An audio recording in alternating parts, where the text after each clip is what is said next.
All right, everybody, we're back. Start off with just a hard-hitting question. When you eat bacon, do you like it crispy or soft?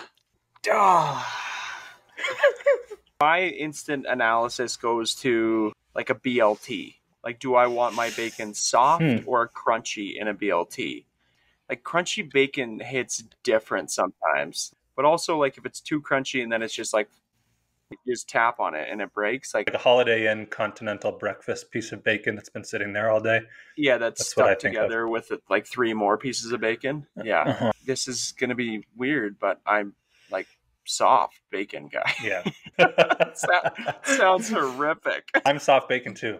Like a little bit of char, a little bit of fry, but floppy. How do you like your eggs? Scrambled. If I have toast, then I might go over easy, so they're a little dippy. I dip the toast in. Can you eat a hard-boiled egg? Oh yeah, I like hard-boiled eggs.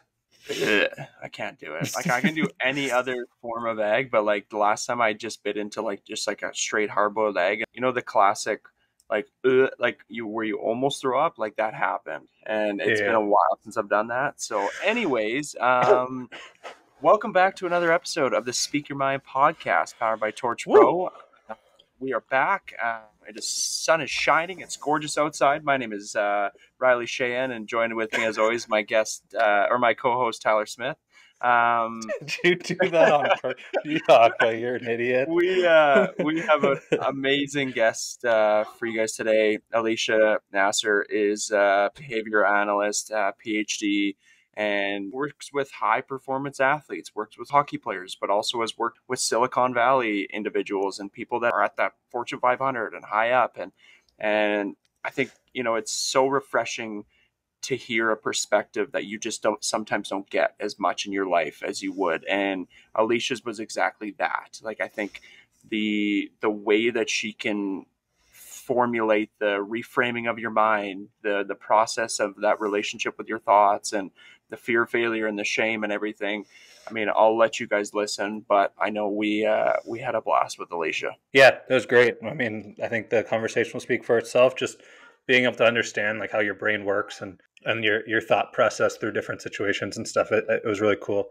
So yeah, it was a really good one, a lot of fun, and we'll let you dive in. And as always, the Speak Your Mind Instagram is a place where, you know, we hang out every once in a while. New Tune Tuesdays. We got a new series coming out, Lick and Kick Fridays. So please head on over, say hello. Let us know what you're into. Let us know what you're listening to. Let us know what you don't like. And just remember to speak your frickin' mind. And we love you. And enjoy today's episode with Alicia Naser. Well, first off, thank you so much for joining us. But where are you now and how have you been? I've been well. Currently, I'm in Michigan. Location-wise, I'm in Michigan. I'm often between Michigan, Boston, Miami, what have you. So I travel pretty often. I've been well. Do you want me to introduce myself, my credentials a bit? To kind of yes, yes. Give us the alphabet. I'm like, she doesn't actually heard him before. So I'm Alicia Naser. I am my PhD. I actually just finished my PhD. It is in applied behavior analysis, which is a subdomain of psychology. Actually more of biology. It's a behavioral science. So it's really the understanding of organisms and human behavior and why we do what we do. And understanding the conditions in our environment that cause us to do what we do. And looking for patterns in behavior. And when I say behavior, that also includes thought. Because a lot of times when you say behavior, people just think word behavior. So I'm a board certified behavior analyst, which is the certification you need if you are studying applied behavior analysis and you want to practice clinically, or if you want to do research. So my PhD is in applied behavior analysis. I'm a board certified behavior analyst, and I'm also an international behavior analyst, so I can practice outside of the country, which I often do, in all of the countries around the world. And I work with the general population and individuals who are looking for mental health support, whether they be high performers in terms of Fortune 500 companies and CEOs. I work with a lot of people in Silicon Valley. And then I, as of the past 7 months, started working with pro and elite hockey players, which has been very interesting and very cool. And my work primarily revolves around 2 different domains. One is more tactics and strategic strategy in terms of like, so I'll just stick to hockey for now. On the ice, like teaching coaches and there's different tactics and strategies to use based on like schedules of reinforcement. So you can actually shape up the behavior of shooting a certain way or skating a certain way. Increasing speed is a big thing these days because everyone's skating super fast. And not me. Some of us here. Those hips are barking, Riles. Yeah. All right. Sorry to interrupt. Keep going. I love that. But, you know, there are ways to use behavioral principles and apply them to coaching strategies on ice and also off ice. But it's very cool to do it on ice. So I do that. That's one domain of the work that I do in hockey is using these behavioral principles and applying them to the game to optimize a player's game or team dynamic in general. And that's like, we could do a totally different podcast on that. It's not really mental health related. It's more behavioral principle and shaping up behavior. Then the other domain is the emotional well-being. The terms are different than conventional. I try to stay away from the word mental. And I realize we talk about mental health, but it does have this slightly negative connotation to it. And we'll talk about the power of language. I would prefer to use emotional well-being and emotional turbulence and psychological agility. Those words are, first of all, more like agility, flexibility. A player can relate to them a bit more, right? And they're less harsh on the ear in terms of stigma. And so it allows for the conversation to flow a bit more. So that's the other subdomain is, and that entails a bunch of subdomains of like emotional awareness, self-awareness, self-esteem, and you're in a critic and all that kind of stuff. So the other area of my work focuses on that with players, but also with coaches, which has been interesting. We might have to do another episode on that because, you know, there's this whole thing about coaches as well, struggling with their own emotional well-being because they also have a lot of pressure. So that's who I am. It's what I do professionally, but there's a lot of other personally that I do. I love to play tennis. I'm all over the place in the summertime, especially outside. Huge Formula One fan, but that's really what matters right now. I think it's awesome how you talk about like almost like you don't use the word mental because even like we've spoke about sometimes the language in the space is intimidating and sometimes people hear it and they automatically run away. Yeah. Like if they hear, even for us, like we talk about trying to help this space and like sometimes you get caught using like that end the stigma, like normalize the conversation. And as much as those phrases, they mean a lot and they go a long way and they're very wordy and sound nice, but it's also like you want people to just feel comfortable kind of dealing with what they're dealing with and not thinking of it as something that should be a bad thing, you know? So I think that's cool. And I wonder if that is like a reason why you use that verbiage? Huge. So the best example of this is the word death. The second you say death or dying, people, I just say it and you feel a thing. Like viscerally, it's a thing, you know? And so we make a thing out of words because they are a thing based on our history of learning. So my research, my dissertation focuses on the power of language and cognition and the meaning we give to words. And actually, my dissertation research, a specific study, I ran a protocol for athletes and hockey players on the link between heart rate and self-critical descriptions, because self-critical descriptions are just words. So I wanted to see essentially how impactful are words to a player's heart rate, because as we know, if you can regulate your nervous system, you can optimize your game a bit more because you can think more strategically on the ice. But if we have this barrier and this imposed pressure of words that just, we're always thinking, there's always a narrative, a conscious stream of thought going on in our head. And so if words have so much power so as to change how we feel, literally viscerally, then that has a lot of implications for how somebody plays the game, what they can do to regulate themselves. So words have power, and the primary focus of my research is on language and cognition and the meaning we give to words. So like I just said, the word death, it has like that thing. The same thing, a most common example I use is the word lemon. I don't know if you guys saw, I had posted something about this, but if I say the word lemon, you don't even have to see a lemon, taste a lemon right now. You just kind of like, you know, like that goes to show the little physical effect of words, right? And so that's actually where a lot of depression and anxiety comes from, is the meaning we give to words and then over time, the physical experience that they have on us. And I think the same thing is true for what you're saying is like the word mental and stigma. Because we think like mental institution, like that's what somebody thinks, mental institution, you know? And stigma just automatically implies something must be different or wrong or unique about this thing because we're saying it's a stigma. So there's so much power in language. And it's interesting because initially I was very reluctant to study this because I was like, power in language sounds so woo-woo. It sounds so cliche. And I'm like, oh, it's actually fucking true. Can I swear? Yes, absolutely. It's true. Like even like that's why we have swear words too. Like there's power in swear words. So the whole, I guess, to bring it home and kind of full circle it is we think in terms of words. When we speak in words and work in our critics and our narrative in our head is all words that we use, it's all language. So if there's power in language, it's like, don't think for a second that the power of language isn't any less significant or impactful when it is a thought in our head, because that's what it is, Yeah. you know? So it's like for players on the ice, or even we were talking about retirement, right? Like, we're like maybe just all of us were talking about retirement and other players I was speaking with, and actually retired players now. It's like the word retirement, even like it has this huge weight of losing your identity and attachment to a thing that has been your whole life. And like, then you're like, who am I, you know, at all? And then it's like, what's my self-concept? What's my identity? And these words, they have so much power because they dictate the meaning that we give to ourselves and like the world. And I could keep going, so I'm just going to stop there, but you guys take it from where you're going to go with that.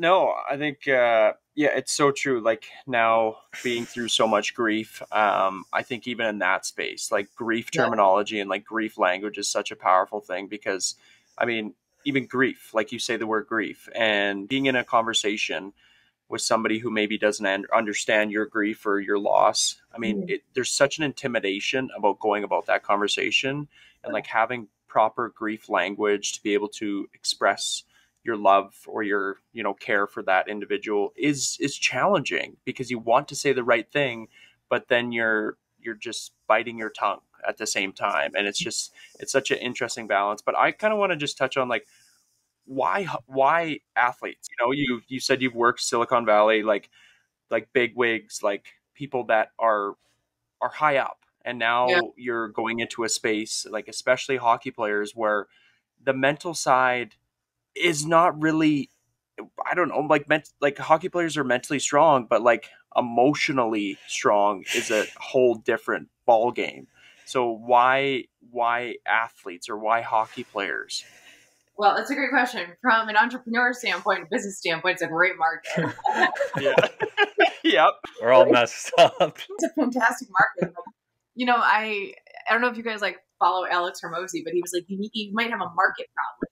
And I was like, fucking right, I have a market problem. Because the thing is this. The general population, even those Fortune 500 CEOs that I work with in Silicon Valley, and I'm sure some of them will somehow find this and listen to it, but because they all just like, all of my current clients are connected to all of my stuff. But this is nothing they don't know because I say it to their face. The thing is, the general population, they want to change, but they don't want to change. They want to talk about changing. They don't want to do it, right? And what I found with athletes is like, they want the edge. They want the thing that's going to give them the edge, you know? And when I realized that, it was like, I love helping people. I love doing what I do. And I want to help people who want to be helped. And it's not necessarily help. It's more so redirection. I don't even want to say help. I just want to say like redirecting you, like guiding you and leading you towards action, value-aligned actions and behaviors and thoughts, because that's going to get you where you want to be in life, right? And for like players, especially going D1 pro, there's a lot on the line there. It's like, this is going to make or break my career. This is going to make or break like my path forward. Like, what am I going to do? You know? And so they're willing to invest in that, and they want the help. They want the edge. So that's why market from an entrepreneur standpoint, it's a great market. And there was one thing that you mentioned. You said, mentally strong and emotionally strong. I actually would push back on that and say it's the language there. Like that's the language piece. And my very first post ever, which is the one that made me realize like, oh, I should probably keep going with this, was a post that said, it was like PSA. Male athletes don't need resilience training. Like they don't need mental toughness training. What they need is emotional regulation, and they need emotional understanding, because you don't, the mental toughness thing, it's like, fuck that. We don't need that. What we need, because what happens is if you're mentally tough, it implies you don't process your shit. It implies you don't process what's going on internally.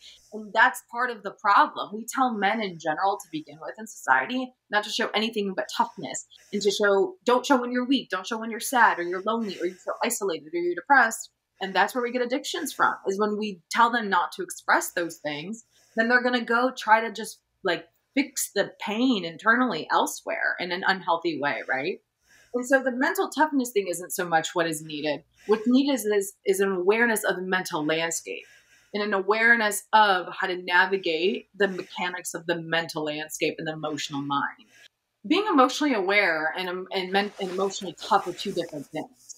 Because if you're emotionally aware, then you have the coping strategies and the tools in your arsenal necessary. You have the same skills, like you have skills on the ice and skills in S&C training that you do for your mind to navigate that stuff, you know? But mental toughness actually, to me, seems like weak, because it's like tough is not actually navigating it. Tough is maybe avoiding it. And that is a dangerous place to be. Wow. It's a very common place to be. We should put that on a shirt or a mug or something. Do you find with your experience, like talking about like being emotionally aware and having like a high emotional intelligence, like sometimes you can be like too emotionally aware and like you can process things where you're almost like you're sacrificing yourself and you're losing out on opportunity, where like is that ever a problem, or is it more just like of a lack of understanding of what's going on in front of you, and you need to work on the skills to be able to process those things? Like, I don't know if it makes sense to you, but guys like too scared to take a risk because they think that their own opportunity is going to be sacrificed if they mess up, which to me kind of sounds like maybe they're a little too aware of what's going on and they have to kind of bring that level down a bit. Well, what I would say to that, and again, correct me if I'm wrong, if I'm not getting the question right, is that if you're not acting because of fear, I actually don't know if you're that aware. Because if you're not acting and taking action despite risk, despite the unknown, I think the not asking is because you don't know your relationship to the unknown. Your relationship to the unknown, you haven't explored it yet. To know that you're uncomfortable with the unknown, you're uncomfortable. It's like a lack of trust kind of thing. Yes and no. I see what you're saying, yes. But it's also attachment to an outcome. And it's also attachment to control. And so I think often when I hear you say too much emotional awareness, I see what you mean in terms of you're too scared, because I think you're thinking about all the possible things that could go wrong, all the what ifs. But I think then that actually is a relationship to somebody's fear or a relationship to an attachment to an outcome and the need to control that they actually probably haven't explored, that they would benefit from exploring it. But I see what you're saying. So it can work in both ways, where non-action is just as important as action. Wherever you're not taking action, you need to look there as well, or it would benefit you. Nobody needs to do anything. Everybody do whatever works for you, but it would benefit you to look there, because there's always a story behind every behavior, behind every thought, behind every non-behavior. There's a story about where that's coming from. And that story is usually, for most human beings and most players, generally, I'm glad you asked that, because it just made me think of something. But the story is generally one of, we need to stay in familiarity. Don't go into the unknown. I have to control the situation. And I'm like, well, I hate to break it to you, dude, but the puck goes that way when you wanted it to go that way. Like, I want to say something really quick that I just thought of, but does that kind of answer your question a bit? Yeah. The only reason I'm asking is because like I can identify myself as being someone was scared to take chances. I seem to maybe play more on the defensive side, and I was a little scared to show the offensive side of my game, and I saw it with other players too. But then you have guys at the other end of the spectrum where all they want to do is offense. They're just sacrificing the defense to just score, but then that ends up hurting their game. So it's like finding that middle ground, and I think a lot of it too is coaching, helping you to give you a little kick in the ass to say, okay, you can do this. Like, you can start venturing outside of your comfort zone. We know you're going to be strong defensively. And then on the other side, like, hey, take a couple steps back. Like, we know you have the offensive talent, but we need you to be a little bit more defensive. So I just like wonder how that plays into the emotional awareness piece. Yeah, that's a great point. Two things on that really quick. It doesn't matter. I get what you're saying about the coaching, but the interesting thing is if a coach goes, or coaching staff is like, hey, we know you can do this. We know you can do this. Like, you got it. Like, they're trying to, just pump you up based on the research and based on, there's some outliers, but it actually doesn't matter what coach says or what anybody says, because what happens is an athlete needs proof of the thing that they can execute the skill. They need proof of it. So the best way, this is like a little pro tip for coaches, is if you actually want a player to be able to execute skill, stop talking. Stop talking, create an environment and a situation where they can execute it and they can contact reinforcement by actually doing that skill correctly, and then they'll do it. Because what happens is they need proof. We humans need proof of everything. We're ridiculous. We need proof that we can do the thing. Because if a coach is like, you can do it, you can do it. Like, no, I freaking can't. Like, I was an elite gymnast, and there were so many times where my coaches were Russian and Yugoslavian, and they were like yelling at me and cussing at me in other languages. And I was like, dude, it was like, Russians, hockey and gymnastics, it's their thing. And so I was like, I don't care how many times you say this, I'm not going to do a triple double in the air because I'm going to land on my net.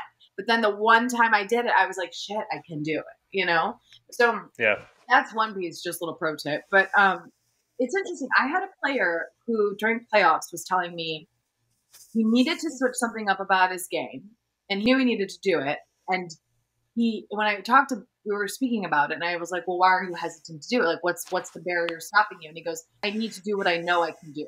He goes, I'll work on that during the off season, but I can't do that right now. If I do that and I don't do well, and I'm like, okay, well, we have two options. You don't do the thing, and then you're not doing the thing you should be doing because apparently you need to be changing this aspect of your game. Or you keep doing what you're doing, which is not in the direction where you want to be going because you should be doing something else. So either way you lose. It's like a risk-benefit analysis, right? So a lot of times it's about like common sense. And sometimes common sense is not so common, but that's because the brain is hardwired to focus on the negatives and not the positives. So we look for all the ways that things are going to go wrong because it's evolutionary speaking, it like protects us. I get it. But like then it gets to a point where like, all right, dude, we are not chimpanzees anymore. We got to get it together. We're fine. Like, what's going to move you towards what you want, and be more practical with that. Does that kind of... Yeah, no, 100%. I think it's fear of the unknown that could hold a player back with their skills, and not taking those chances that you're talking about, like offense, defense, whichever way you need to go. It's fear of the unknown. I think it's an inability to trust in your ability to navigate it if it doesn't go well, and to not let it inflict wounds on your self-esteem. Yeah, and that's just like a life thing too, right? Like, it's probably why a reason someone doesn't lose weight or someone doesn't change the job that they're in, because they're uncertain of what's next. For sure. I think it's also easier to stay the same. We love, just piggybacking on that, you're 100% right. And also we love familiarity. We love comfort. Yeah. So we'll just stick with, but that's not, you don't grow there, but Yeah. So even like, honestly, even to bounce off that and like that comfort of change and like being able to like embark on the unfamiliar side of things, especially as athletes, like we are such creatures of habit and creatures of routine. And so where do you see that balance? Like you just said, like with change comes growth, with getting unfamiliar with something and with pushing yourself outside of your comfort zone comes growth. Where do you find that balance of, okay, let's get into a daily routine and like, let's create good habits, but also let's find a way to grow still. And let's find a way to embark on these new challenges. And let's find a way to be spontaneous and get outside those comfort zones. Like, where's that balance of, okay, let's have a good routine, but like, let's also push ourselves in a way that our routine maybe doesn't push ourselves? Yeah, that's a good question. First, I wonder if it's necessary. Like, do players want to do that? That'd be a good question to ask first. But if they did, if the answer was like yes, like I would think more in the off. Are you talking emotionally or just in general? I think emotionally, but also just like even for people in general. Yeah. Yeah. There's two different ways of thinking, and this is probably the best way to answer this question. There's dialectical behavior therapy is a common form of therapy, dialectical way. And then there's dichotomy. Okay. Dichotomy is black and white.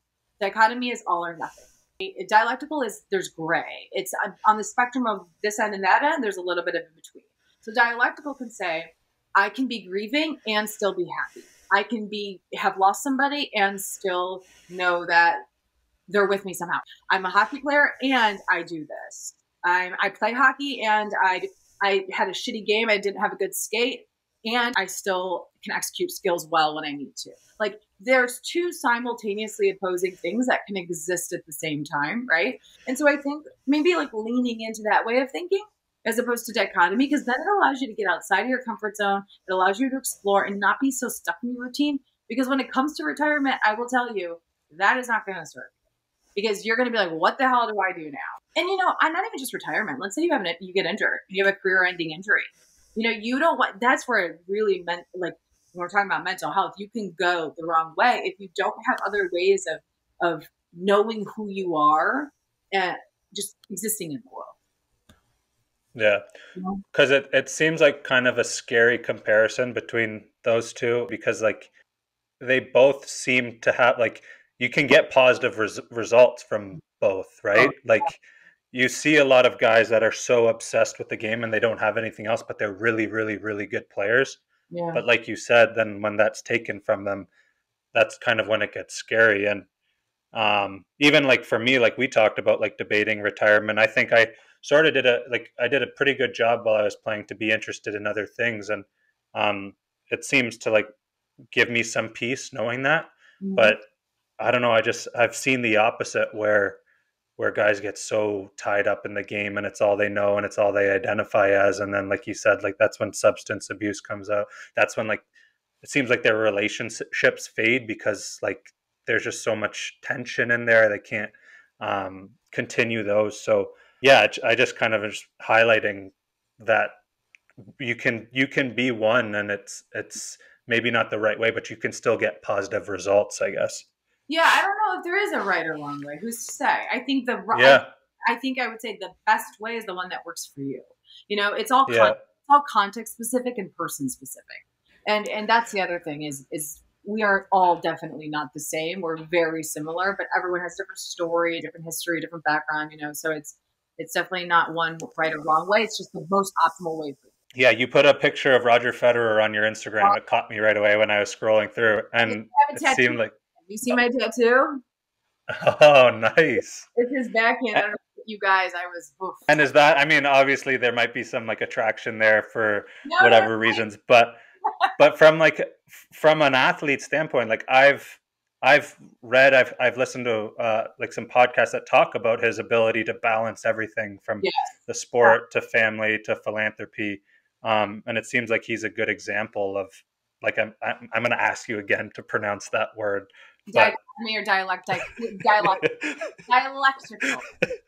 Yeah, I'm not even going to try to say it, but no, you can do it. You know what? Actually, that's a really good point. Last night I was at the driving range, and after we had some drinks, and I was wearing a Roger Federer hat, and someone had mentioned like something about him, and I said, I think it's just that he's so well rounded that he just has, his family. He does other things. Like even when he was playing, like he had all these other identities and these things that he was involved with, because to your point, when you had mentioned, it could go either way because you could be performing well either way.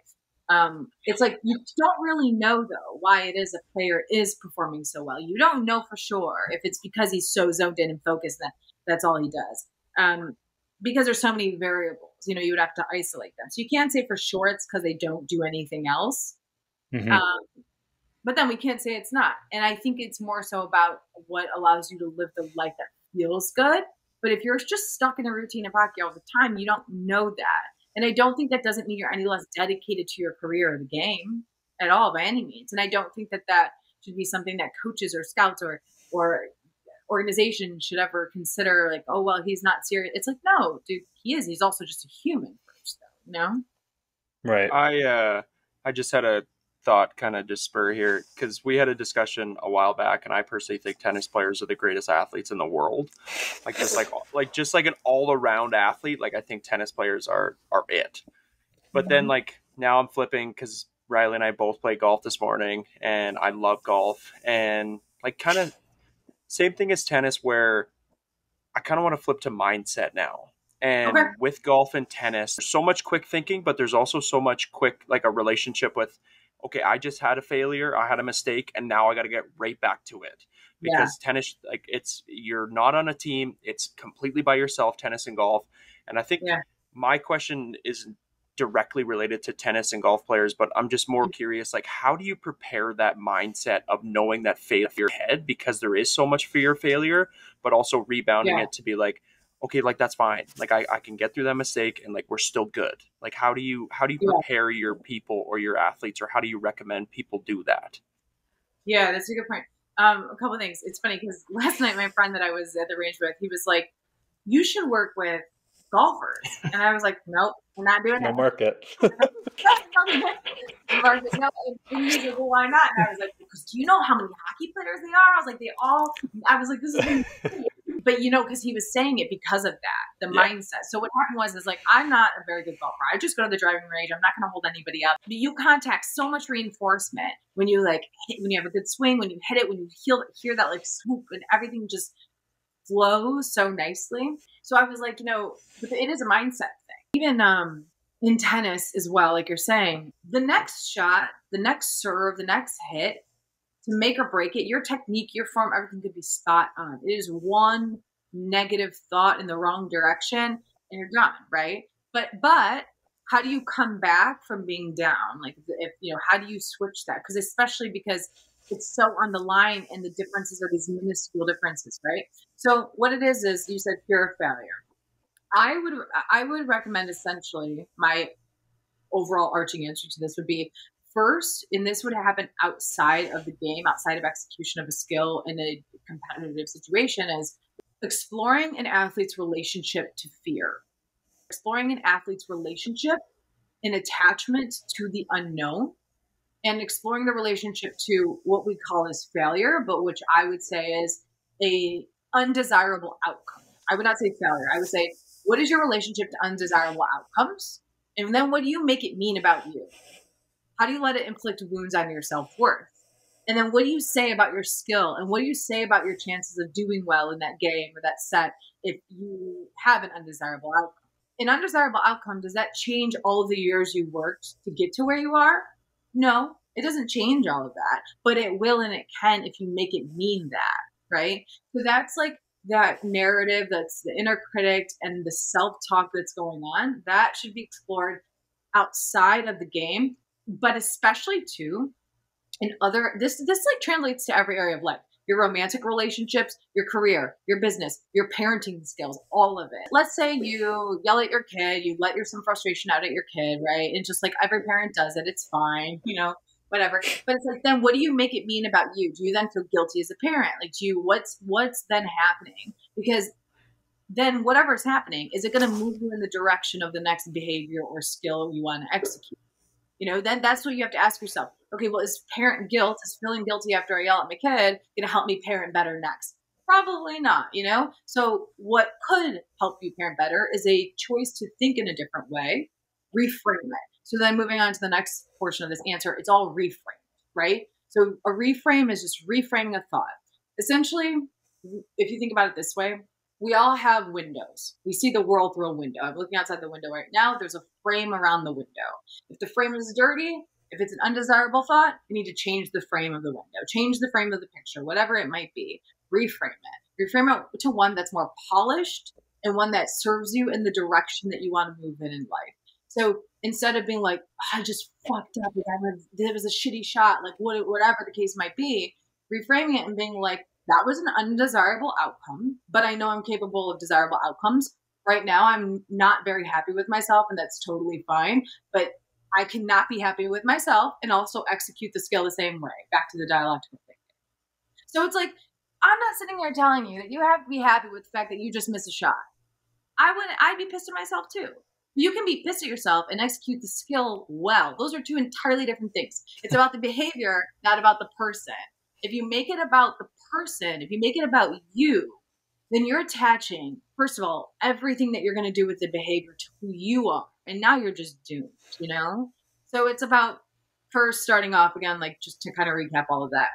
changing the relationship and attachment to the unknown, into fear, into failure, reframing all that outside, looking at how it shows up in all the other areas of your life as a player. How does it show up how you interact with your partner, with your parents, with your children, in business endeavors, whatever the case might be.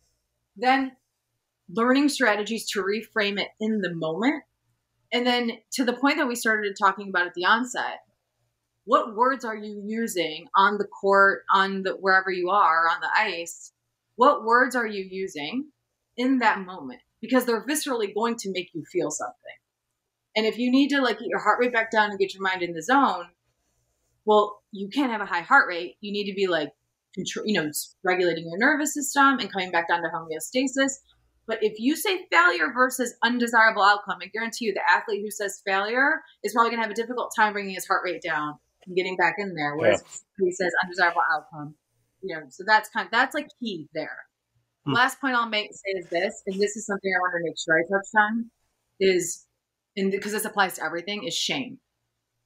Shame grows in secrecy. When we don't talk about things, shame grows. And shame is, the stigma thing in the mental health. It's like when we don't talk about it, it continues to grow. So talk about it.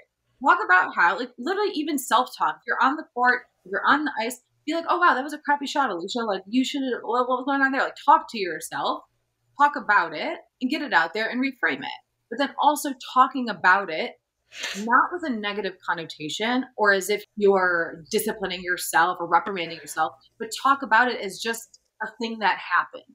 Because if you talk about it, it can't grow. It's like, when people, let's say, when there's infidelity, if somebody cheats on their spouse, when somebody does a bad business deal, whatever the situation might be, that shame that comes from that, or like if you were abused as a child, like that was something that was very like personal to me when I started working in this field. Shame from abuse grows because you just don't talk about it. And then it has so many implications in your life. And I know that's like a very large example for this very not so small question, but it really is just like talk about the time when you had a bad shot and talk about it in a way where you're just reframing it to move in the direction where you want to go. Right.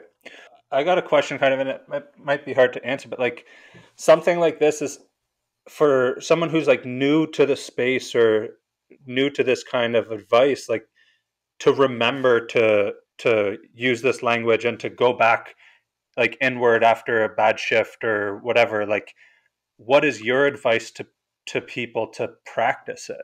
Because it seems to me like it can be something that's like not easy to forget, but like it's almost like a familiarity thing. Like the way you talk to yourself might come creeping back in, but to be able to be consistent with it seems like it would be difficult at first.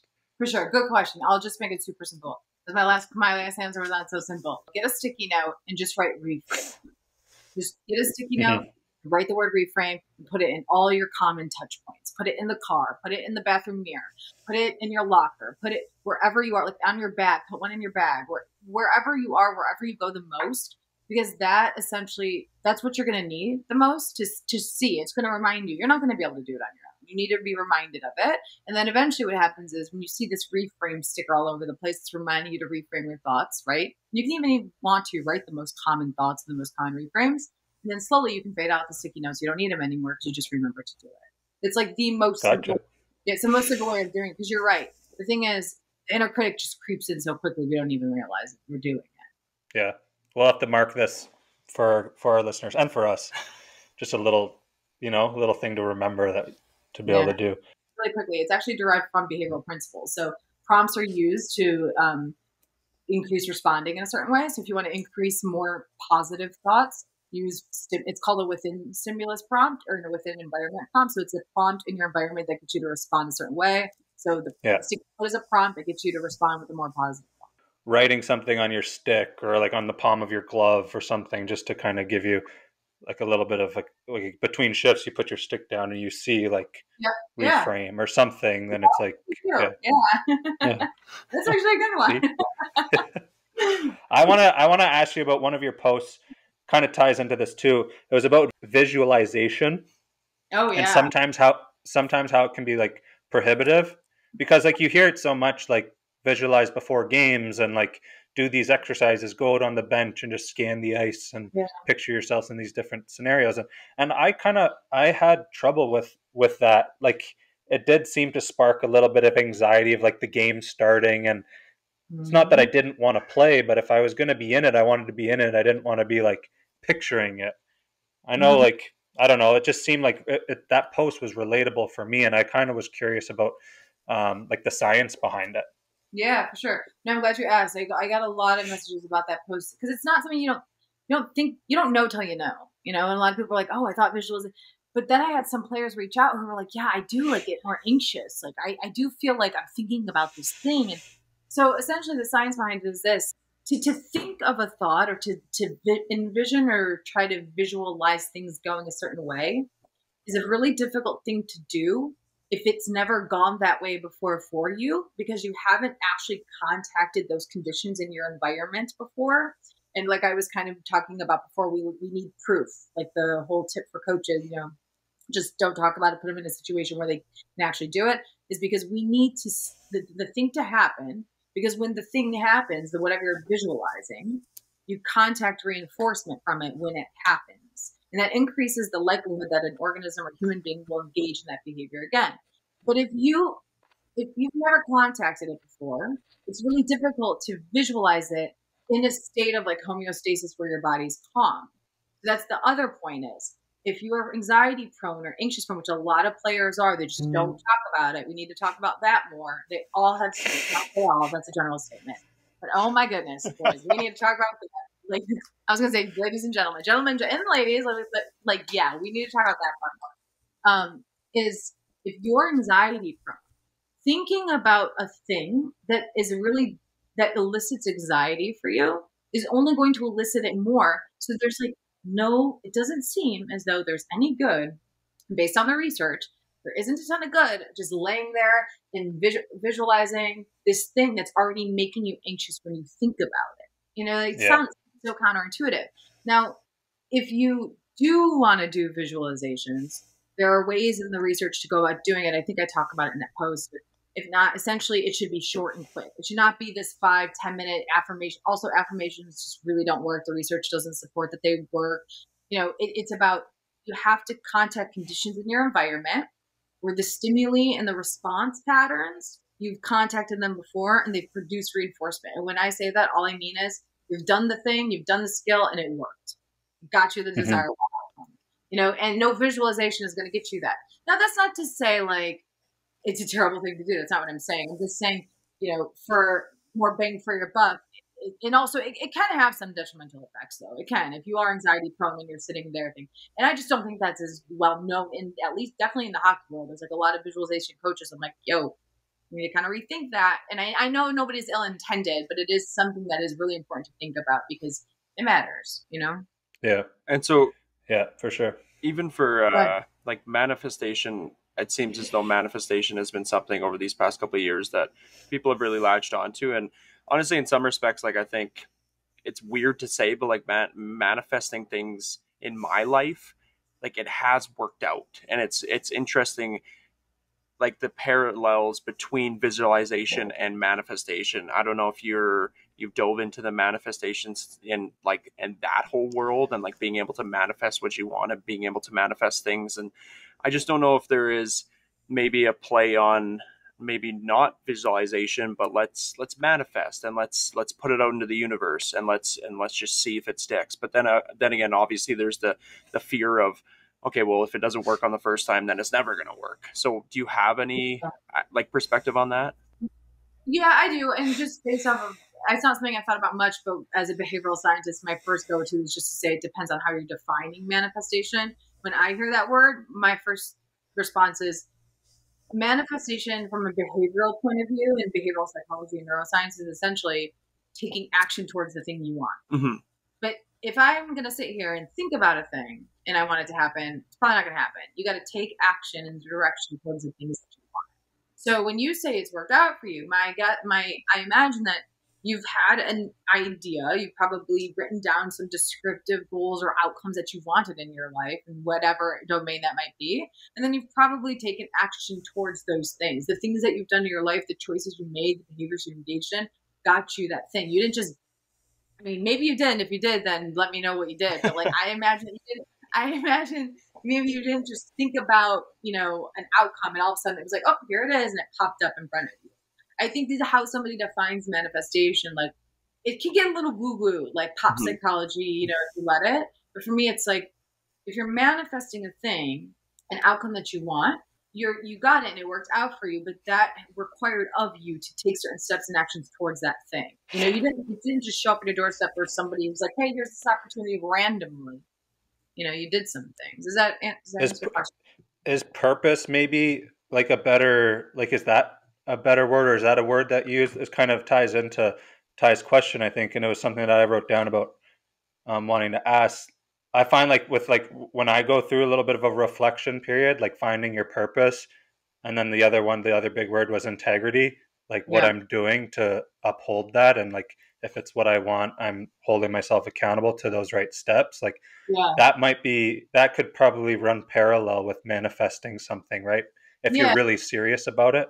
Yeah, for sure. I think you guys are both, I think we're all saying the same thing, just different words. So actually what I'll say to this is, acceptance and commitment therapy is the primary therapeutic modality that I use. And to your guys' point, acceptance and commitment therapy is all about, and this is, Riley, when you're asking me about the frameworks that I use with players, it's this. And there's actually, I have it somewhere, and I did summarize it in an article. It is a study that they did in Stockholm with pro players using acceptance and commitment therapy. Essentially, it is 6 different pillars. The main one is your values. What are your values in life, right? And what are you taking committed action? So there's committed action, and then there's inaction, and then there's psychological flexibility, and then there's inflexibility. And it's as though your purpose, like you're saying, and the manifestation pieces. The manifestation piece I would define as the values. What is it that you want? The purpose is a combination of the values that you assign to yourself in life, the things that matter to you. And then the integrity piece is the committed action you're taking to move towards those values. So in acceptance and commitment therapy, it's like, are we taking committed action towards the values that we want in life? And that includes our thoughts, though. So if you're a player and you're having a negative thought on the ice, like, is that thought going to move you towards your values and the things that you want? When it comes to purpose and meaning in life, if you're talking about purpose, like your purpose in life, we're always looking for that. We're always looking for we're always like, what is our purpose and meaning? And it's a tough question because I don't think it's one answer. I don't think it's linear. I think it constantly changes.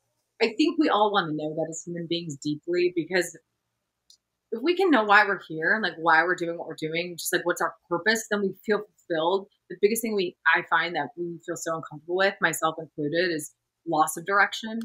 When we don't feel like, where are we going in life? What am I doing? Whatever. The number one thing I hear the most, players and athlete, non-athlete, is like, I just don't know what I'm doing with my life. And I'm like, this is it. This is life. Like, this is it right now. This is what you're doing. You're talking to me. Like, this is the thing.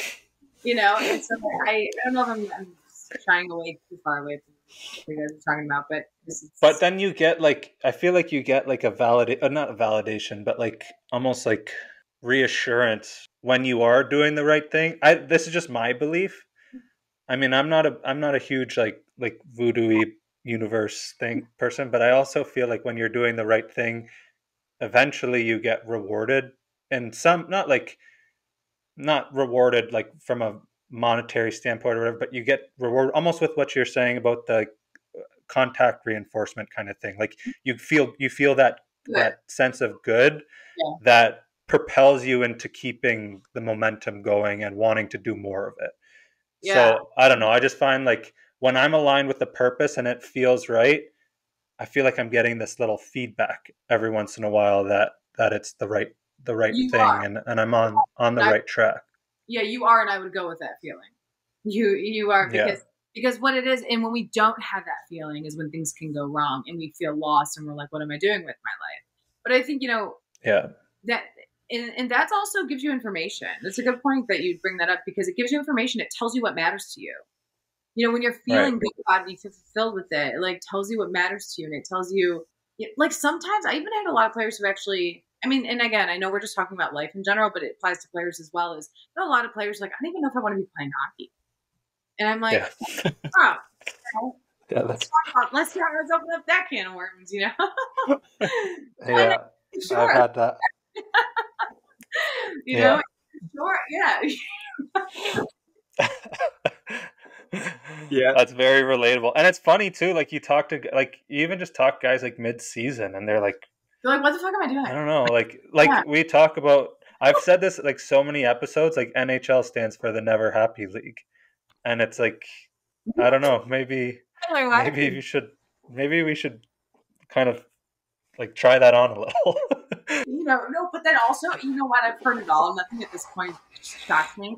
And because this, I'll tell you guys, the past, Tyler, I was going to call you before we jumped on and be like, hey, I need a minute to regroup because I've been having like my own thing, like, but like, you know, you get to an end of something in life. I'm like the end of my PhD. And I'm like, fuck, I worked 12 years for this, you know, and it's weird. You get all these mixed emotions, just like things are happening. You just like, it's a lot. And I was talking to one of my advisors and I was like, you know, I know that I have this thing that I'm going to do, but I also just don't know if I want to do it or like I don't want to do it right now. I don't know. I was just kind of explaining to him like a business idea and what have you.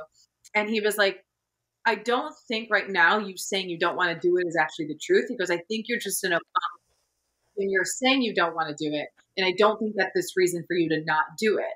And so kind of what I'm getting to there is that I think it's okay to be like, do I even want to be playing hockey? Like, why am I even playing? Like, what am I doing? But then also to feel that while you're doing the thing. I think it's normal. Mm-hmm. I think we just need to normalize that too, is to be like, it is totally normal to be full throttle in something and invested and to also be like, what the hell am I doing here? Like, do I even want to do this thing? Yeah. You know, I think that's okay. I think when it becomes something to visit like more seriously and really consider is when your quality of life diminishes, when your relationships are sacrificed, when you have other priorities. So if you have a child, if you're married, and if you're just like, you know, this is not sustaining financially, if like those things become more real. And I think that's time to like reconsider that. I think injuries, concussions are a big thing we know. Like you got to think about that long term. So I think it's okay to be in a thing and not know for sure if it's the thing you want to be doing. I think when it starts to diminish your quality of life and when you're like, all right, dude, I'm over this, then, you know, exit stage left. Yeah. For sure. Yeah. Wow. That was I enjoyed listening to that actually, because I've had those thoughts so many times of like that was so great, but why the fuck am I doing that? Yeah. You know what? This is important really quick, is just to say, I think having that thought and not shaming yourself for it is the most important part. So like you can be like, what the hell am I doing? Or like, why am I here? I don't even know why I'm here. And you can do that without shaming yourself. The second you shame yourself, you tie this limbo-ness of your way of thinking to your self-worth and your identity, and you don't want to do that. So, I mean, all of everything we talked about today is like, the main thing is all these things can happen, all these thoughts can take place, all these behaviors, whatever, these circumstances, these situations. And at the same time, the one thing that has to remain steadfast and true is your self-worth and how you view yourself, your relationship to yourself. So where everyone, anybody listening, like athlete or not, where the very first place to begin is your relationship to yourself and your relationship to your self-concept. Because all of these other things could be happening in your life, but that's the thing that has to stay steadfast, because that's like your anchor. It'll bring you, it'll keep you. Yeah. One question before Ty. One way to do that and like one effective way to kind of emphasize that is your language, like the way you talk to yourself. Like I'm just trying to think of like sum up one sort of bulk point for anyone listening, like some sort of strategy. Here, this is one strategy everybody could use. The power. I was actually going to do a post on this today, so I won't do the post, and you guys can just have it. All right, here it is. The power of the word "and." So, a lot of times it's this is happening, but blah. That means I can't do this, or this is whatever. Example. It can be just insert "and" into any difficult sentence you say or whatever you're describing. So I'm going through this really crappy situation, and I know that I'm still worthy of love and belonging. I'm going through this really difficult thing, and I know that I'm going to be okay. Like, and the power of the word "and," I really probably can express enough, because it allows for two opposing things to exist. And at the end of the first thing in the sentence is that whatever you're going through, whatever situation. The second thing is always your self-worth. And I have adequate self-worth. Yeah. That's what I say. It's really important to know that you're not going to feel good when you say that. You're not going to say this sentence. And I think that's where something therapy and psychology can go wrong is I'm not telling you you're going to believe it. I'm not telling you you're going to feel good when you say it. So you can say the thing or whatever's going on in your life, and I have adequate self-worth. And I'm not saying that you're going to believe you have adequate self-worth in that moment because you might be very low or things might be really hard. But you just got to keep saying it because eventually it gets to a point where you might believe it and then you start to believe it and then you believe it. That's just really important. Because I think people go, well, it's not working. I don't feel it. Well, no shit. Like, it's not that easy, you know? So I just wanted to say that. Yeah. Okay, No, that's perfect. Because it's kind of like the same thing as this is like, we've talked a lot about grief in this podcast and like the grief of losing a sport, the grief of retiring, the grief of losing someone, the grief of losing just something in your life. And you touched on it earlier and you said it, and I'm kind of bringing it back up, but like, I am grieving and I can still be happy.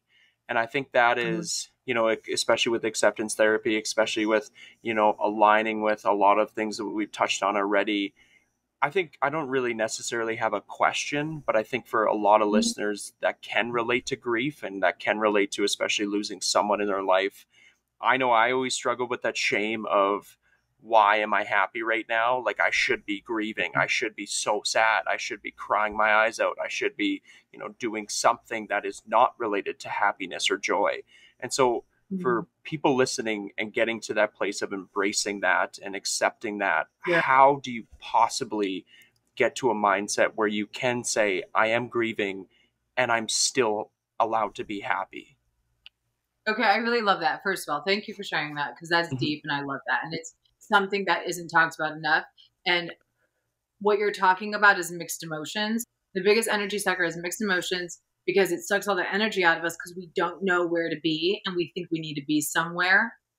Like we think we need to either be I'm sad or I'm happy. And then if I'm happy, but I want to be happy, this thing is I'm with kids or I'm with friends or I'm golfing I'm with the boys and things are great and we're chilling by a fire and everything's great. But I also should be grieving and you feel guilty for it. And when you feel guilty, you feel like you're doing something wrong. And so then you're like, but I want it. But it just doesn't make sense, right? And the thing is, it actually makes sense. Because as human beings, scientifically, our brain is equipped to feel multiple things at one time. We, strategically, are not equipped to handle it unless we train the skill for it. So when you say, how do you get to a mindset? I don't know if you get to a mindset. I think you build skills and tools. It's the same thing if you're training on the ice. You need skills and you need behaviors that you engage. You need the skills. If you want to be a great hockey player, you need great skills. If you want to be a human being who lives a life of satisfaction and well-being, you need great skills in your arsenal. You need skills. And we just don't, I mean, we go to school and they don't teach us emotional skills, you know? And so that's it. I don't know if it's about getting to a mindset. It's about training skills. Having those skills in your bag to pull from when you need them. And you're always going to need them if you're a human being, which if you're listening to this, I'm sure you are.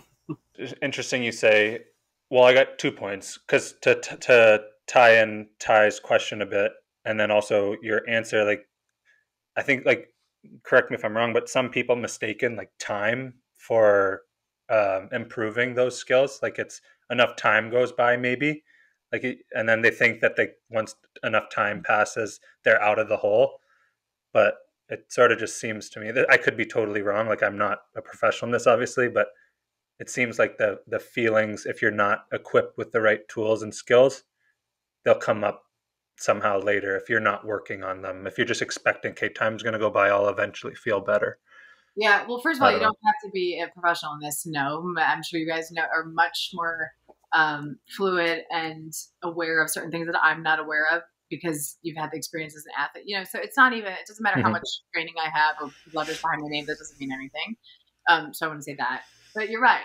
Time can go by, but time doesn't mean shit unless you're implementing it and doing it. Yeah. I'll give you the best example, myself. Like, yeah, I'm an expert in this stuff, but sometimes I look at my own life, I'm like, what the hell are you doing? Like, come on. Yeah. It's because it is. Knowing is, this is another post I was going to make, so here we go. But knowing, actually I did make this one the other day. Knowing is one thing, but execution is an entirely different thing. They're two totally different things, but they are directly related. And the difference between somebody, I think, who lives a life of satisfaction and well-being, where they feel a sense of purpose and they can navigate life's trials and tribulations with some grace and eloquency, is the person who can execute. They know and they can execute. Where sometimes I'm like, Alicia, do you just know and you don't execute? And some days it's like, yeah. And I'm like, what the hell are you doing? Get it together. You know? Yeah. It's like the heart doctor that goes on a smoke break. Yes. Oh God. Yes. It's not okay. Yeah. Well, yeah, Alicia, I think, I mean, I can't speak for Riley, but I'm sure we could sit here for another 2 hours. And I think we might as well schedule an episode 2, because I know that we still want to touch on the parent side of things, the coaching side of things. There is so many more things that we would like to touch on. So for all of our listeners, there will be another one, because I think there was a lot of just value to this, and a lot of, I don't even know what to, like, Riley, I don't know if you want to kind of sum that up, but I think there was just a lot that people can just relate to and be like, kind of have that aha moment where it's like, oh shit, yeah, like that makes sense. So thank you for your being so candid and being so open, and for what you do. And yeah, Rouse, go ahead. Yeah, no, Ty, I'll just like echoing you. I'd love to talk about like the curriculum thing too, like how, like, why isn't in school, and these little tools and stuff. It could be a 30-minute class or something, but just giving kids some sort of backbone. But yeah, like echoing Ty, I think too, like if you're listening and some of this stuff is resonating, like it doesn't have to be Alicia. Like there's a lot of people out there that can help you, and if some of the stuff is resonating, like reach out. There's like therapists, there's people who are professionals on this subject for a reason. So, and then yeah, Alicia, thank you. Like this was awesome. I could talk to you all day. So it was great. No, for sure. And I just want to say what you both are doing is awesome. It's needed. I actually, when you asked me the question about why hockey, I also, before hockey ever was a thing for me in this space, I cared a lot and focused a lot and taught a lot about men's mental health.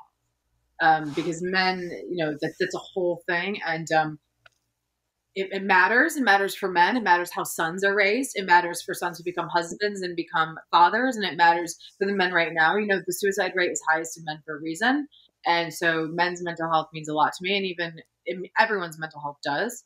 But yeah, I think what you both are doing is amazing. It's very, very cool. So I'm glad we all connected. Well, we appreciate you, and we will see you on the podcast again here shortly. For sure, looking forward to it.